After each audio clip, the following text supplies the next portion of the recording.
Tuhan berkata pada malaikat, kasih tanda taf di dahi mereka. Kembali tadi pada Nekhoset. Nah saudara yang kasih Tuhan, pertanyaan saya, kenapa Yesus disamakan dengan ular tembaga tadi? Coba saya perhatikan bahwa tidak lagi ular berbisa, tapi ular tembaga. Tembaga dalam Alkitab cuma satu artinya, penghukuman. Artinya apa saudara? Penghukuman. Penghukuman yang semestinya atas umat manusia.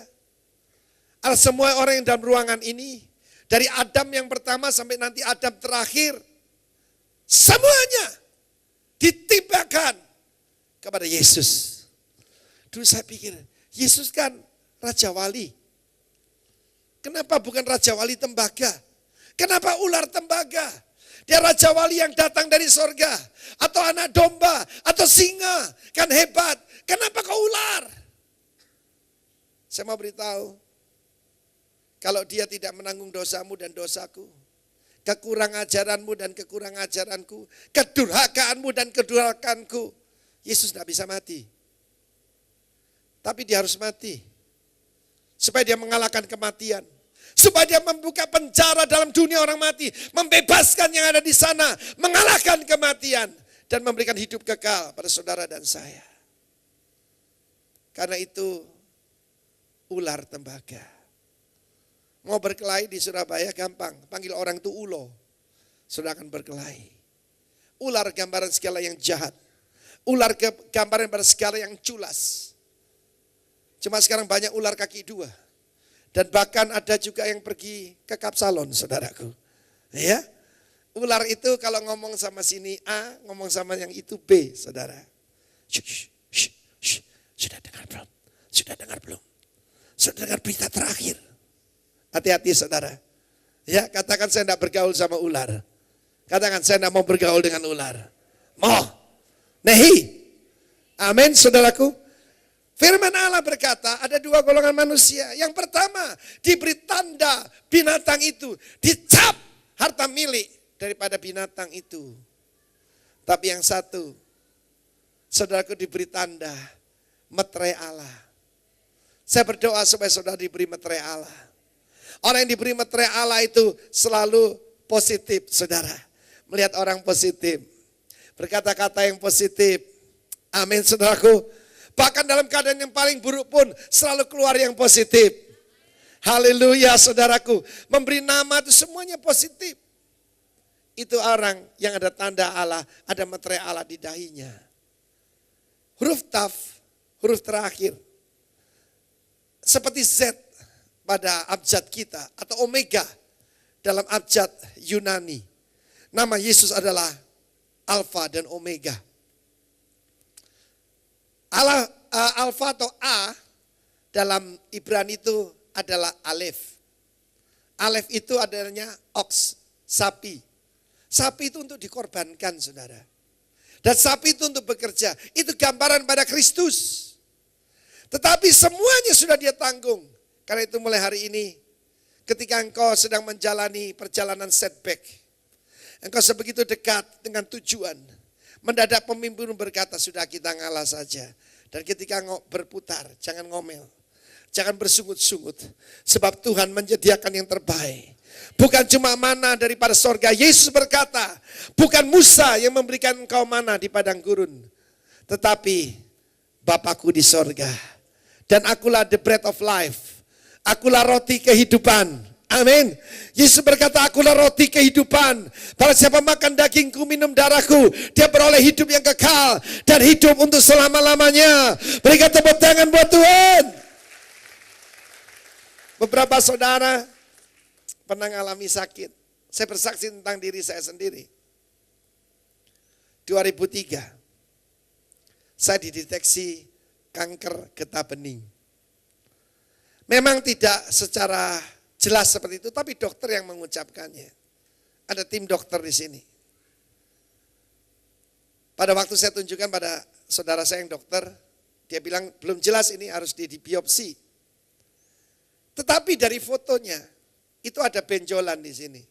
Dan dokter tidak ngerti kenapa ada benjolan di bagian sini saudara. Biasanya menyebar ke seluruh tubuh. Dan itu pun saya diselamatkan. Tahun depannya lagi saya terkena virus. Virus ini ketika saya pergi ke Jepang, mungkin karena banyak makan ikan mentah. Karena ada virusnya. Pulang tuh panas, saudara. Panas badannya sampai saya itu mengigau saking panasnya. Juga Tuhan sembuhkan. Pada waktu seperti itu, saya selalu periksa diri saya. Saya ini ngomel siapa? Saya ini ngerasani siapa? Atau tanpa sadar saya memegahkan diri sendiri. Karena segala sesuatu dimulai dari lidah. Waktu saya kecil, saudara kecil, sebelum dibawa ke dokter. Apa yang dilihat? Suruh melet kan? Dilihat lidahnya. Hari ini saya mantrinya Tuhan Yesus. Saya ingin saudara diperiksa lidahnya. Sebab lidah itu bisa mendatangkan berkat mana dari sorga. Atau sebaliknya yang dikirim ular. Saudara yang kasih Tuhan, tough. Tetapi ada satu lagi yang saudara perlu tahu, yaitu tentang burung Raja Wali. Burung Raja Wali adalah Neser. Sama hurufnya. Ini tadi adalah Nun, masih ingat? Artinya believer. Lalu Sadai, dia dekat dengan Sadai, dia menjadi pemimpin. Res itu kepala. Neser, 3 huruf. Berapa banyak saudara mau jadi kepala? Nah, mau jadi ekor? Mau jadi burung Raja Wali.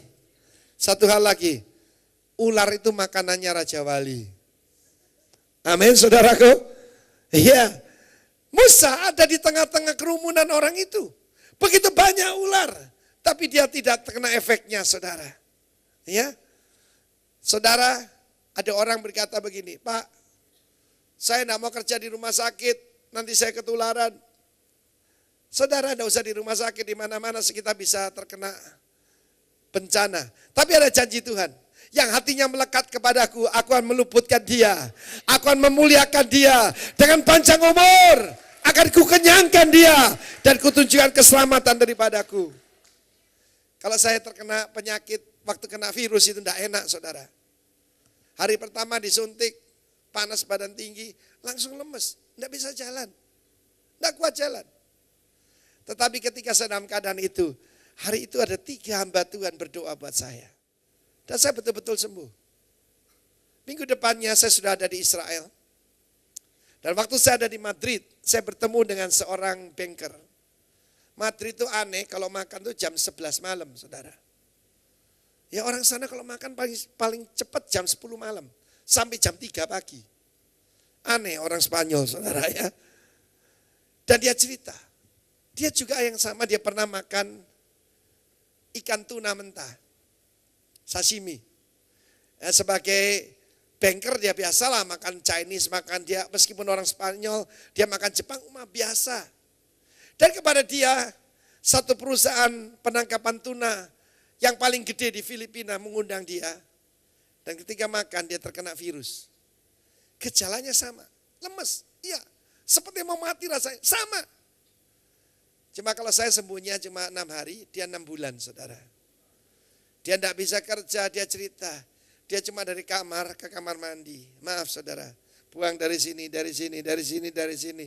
Saudara, dia sudah seperti tengkorak. Untung masih selamat saudara. Di situ saya tahu, memang barang siapa looking unto Jesus, saudara diselamatkan. Amin, tepuk tangan buat Allah kita. Haleluya. Ada banyak ular-ular berbisa di sana. Dan yang paling berbahaya yang kaki 2 saudara. Tapi ketahuilah, if you are looking unto Jesus, apapun masalahmu diselamatkan. Ketika saya menyampaikan firman Tuhan ini, mujizat-mujizat terjadi. Ada seorang ibu, sudah 4 kali mencoba bunuh diri. Jadi dia keluar dari rumah sakit, terakhir minum Baygon. Sebelumnya potong nadi 3 kali. Selama 1 tahun ini. Dan saudaraku, dia merasa begitu bersalah. Berisa ular pada hidupnya adalah dia merasa bersalah. Dia melakukan kesalahan yang besar pada Tuhan. Kepada suaminya. Dan dia ingin mengakhiri hidupnya. Tapi hari itu dia dengar. Bahwa Yesus di atas kayu salib. Dia seperti ular yang ditinggikan di atas padang belantara. Dia menanggung. Dia menjadi the brazen serpent. Menjadi ular tembaga itu. Yang menanggung segala kesalahannya. Saudaraku, hari itu dia dibebaskan. Suami istri rangkulan, hati saya senang sekali. Sebab apa? Minggu yang lalu, ini sudah berbulan-bulan istrinya minta cerai, saudara. Hari itu keluarga ini diselamatkan. Tepuk tangan buat Tuhan, saudaraku. Tuhan mau merubah saudara jadi neser, menjadi raja wali yang berani menghadapi segala tantangan di dunia ini. Di dalam Alkitab dikatakan, as he is, so are we in this world. Sebagaimana Yesus hidup, demikianlah kita hidup dalam semuka bumi ini. Bagaimana Yesus hidup? Hidupnya selalu berkemenangan. Seperti burung raja wali. Mari kita berdoa, saudara.